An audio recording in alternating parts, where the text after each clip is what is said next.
Hello guys, welcome to the Trading Parrot. What is the most common question asked by all the new traders when they get started? Think about it. Yes, exactly. When to buy, when to sell. Basically, when to be more aggressive, when to be more risky, when to be more conservative, and when to be completely off the market. In today's video, I'm going to introduce a new indicator called TTP Cerberus. This new indicator consists of 4 different signals: a warning buy, a warning sell, and a sell. And believe me or not, I believe this is a big portion of what we need to be able to answer most of those questions. In this video, I'm going to explain to you TTP Cerberus. You're going to end up understanding how the indicator works and how you can interpret it. And don't worry, all you need to be able to access a trial of this indicator is to leave a comment with your TradingView username. Once I see your message, I will add you access so you can try it out properly. The indicator will become available to all the tier subscriptions of TTP. If you want to learn more about how to get access to this indicator, have a look at the description. Okay, as I mentioned, this indicator has 4 different signals. I really like all the signals, but there is one of them that has an amazing, outstanding performance for years. That is the warning sell. The warning sell consists of this white line crossing over the horizontal red dotted line, and it's flagged with a yellow vertical line there, so you can see it easily. We got 1, 2, 3, 4, 5, 6, 7, 8 signals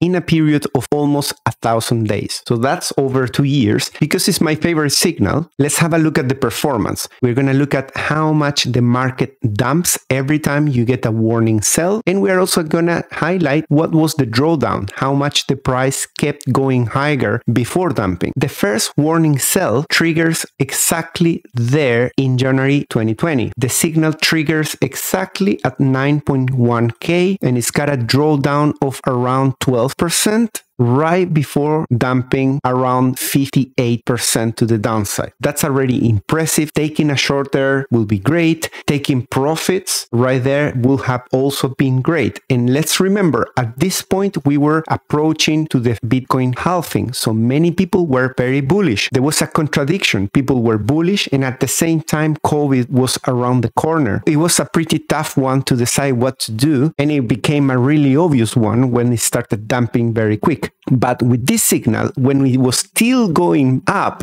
it was already telling you that it was a good time to take profits or to close longs. As we remember, Bitcoin started coming up very quickly, approaching to August. In August, it did this final big green candle and it triggered a sell at 11.6K. That had a drawdown to the upside of around 7% before dumping almost 15%.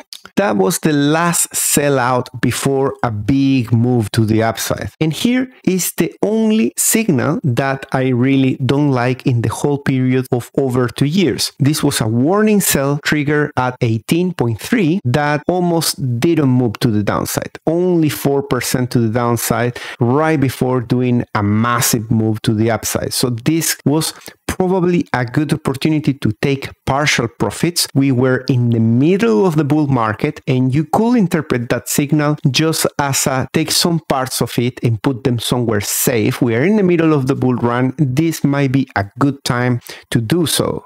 The final warning sell that you get in this full cycle bull run is at around 57.3, and since then the signal starts showing how the value is going back into stablecoin, which is ultimately what causes this top to become very sloppy, to show loads of bearish divergences right before it happened, what we all know happened, which is a dump from the level it triggered of almost 50%. So you could have been all this time in stablecoin, observing that the stablecoin piles are starting to accumulate, the values going away from the crypto into stablecoin, and potentially you should be doing the same. The next warning sell occurs at around 49K. It's got a drawdown of around 7% and it dumps almost 19% to the downside. The next warning sell has around a 10% drawdown to the upside 45, but then it dumps 45%. We have the last two warning cells, one that goes barely to the upside. This was an area that people were turning very bullish. It was a trap for bulls, a dead cat bounce, and it was ready to dump. Now the dump here is pretty significant. From the time the signal triggers a warning cell to the downside, you have a 62%. Pretty impressive. The last one was when we were approaching, now more recently, we were going very bullish, approaching 25K, but this signal was telling us the opposite, that we needed to take profits at around 23.1K. We only had a drawdown of 7%, and we are so far pulling back 21%. So as you can see, of the 8 warning cell signals, only one has only a 4% potential for short profits. All the rest of the signals that have triggered in all these years, they have a big potential to the downside. Let me explain what are these other 3 signals, and they are also very useful, but let's understand what they do. When you get a warning cell, for example here, the red signal is showing a confirmation that the value is going back into stable coin. So the dump is real and it has probably already started. So you could consider this as a late sell signal. You should expect that after you get that, either you go back and you revisit these bottoms where most of the value is in stable coin, or it happens like here, that you have a warning cell that has a confirmation, that has another warning cell and another confirmation before coming back down. So either it happens once or twice. Here you have twice and the rest of them are just a single one. So don't expect that once you get a warning cell, all the value automatically will go back into stable coin. It's not always going to happen in that way. There is a potential that it can happen 3 times in a row as well. Now let's go to the bullish signal. I'm sure many of you are interested to know how you can use this as a bullish signal. And there's good and bad news. The bad news is that this bullish signal, as you will expect, like many other bullish signals, it works mainly in the bull market. For example, here you get a warning buy that says, hey, the trend might change to the upside very soon. That's a warning. The green says, yes, confirmation. We are now in a green, very strong uptrend. But that interpretation is exclusively for the bull market. In the bear market, we need to treat these buy signals completely different, as you will expect. During a bear market, things are getting dumped constantly, so it doesn't work in the way that you should just go there, by no means buy all in and then expect it to hold and bear market is gone. Warning buys are pretty useful as long as we have a confirmed bull run. Bear market, I'm not gonna use them. So how am I planning to use these indicators? I'm definitely considering incorporating the warning cell signal into our orchestration signals. In the orchestrator, I usually keep there the ones that are very infrequent signals, but that they have a very high accuracy of success. We could argue that this warning cell has failed once out of 8 signals that it has printed in over 2 years,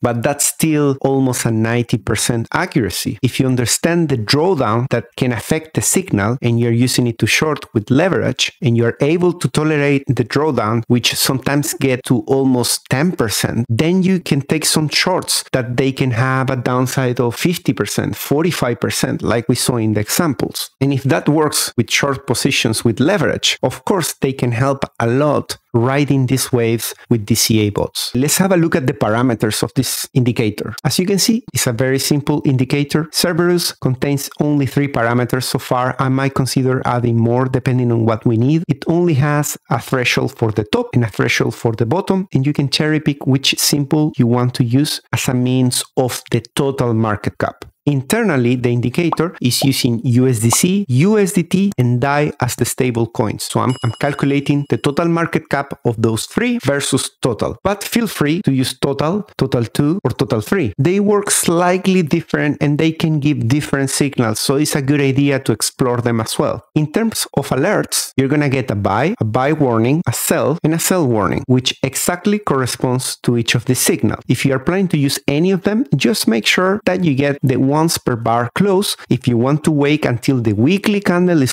fully closed to not get false positives. But if you want a very early signal that might not be confirmed, but you want to be the first one to get it halfway through a week, you can use once per bar. But if you do that, be aware that you might get a false positive because the weekly is still not completed and the price might go in a completely different direction, ending up closing the week in a different place. For example, a few days ago, we had a warning sell because this white line was above the red, so there was a crossover. But since the price has been coming down, the yellow signal is now gone. We no longer have a warning, which is pretty interesting, isn't it? I was more or less expecting here to see a warning because 90% of the time we get a warning, the price dumps. So now seeing that the warning is gone, I'm kind of thinking, oh, is that a good thing? Let's see. Once more, guys, if you want to get access to this indicator, if you want to trial it for a few weeks, why not? Just leave a comment with your TradingView username. But if you are a TTP member, in the next few days, I'm going to add access to all the members to this indicator so you can use it. And if you're a member on our Discord server, you're going to see their alerts anytime this fires. And in the next few days, I'm going to integrate it as well with the orchestrator. So even if you don't know it, if you're following the orchestrator original, that's also going to use this as a source trigger to stop your bots as well. I don't know why I never thought before about tracking the flow of stable coins to crypto and from crypto to stable coins. It's such a simple idea and actually it works pretty well, as you can see here. Let me know, guys, what you think about this indicator. Do you think it's accurate enough to be used for your trading style? What kind of use cases do you see for this indicator? And of course, let me know what would you change in this indicator to make it even better. Guys, if you like this content, hit the like and subscribe to the channel if you haven't. And the best thing that you can do for this channel is leave a comment right there below. That will help the channel grow massively. Thank you so much. I'll see you in the next one. Take care. Bye bye.